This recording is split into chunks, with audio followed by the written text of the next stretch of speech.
Jesucristo, su Hijo único, Señor nuestro, que nació de la Virgen María, padeció, murió por nosotros, resucitó y está sentado a la derecha del Padre?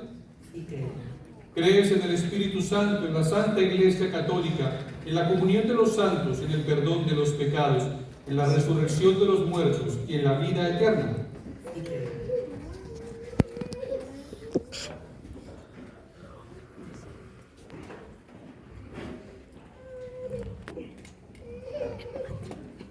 Sara, yo te bautizo en el nombre del Padre, y del Hijo, y del Espíritu Santo.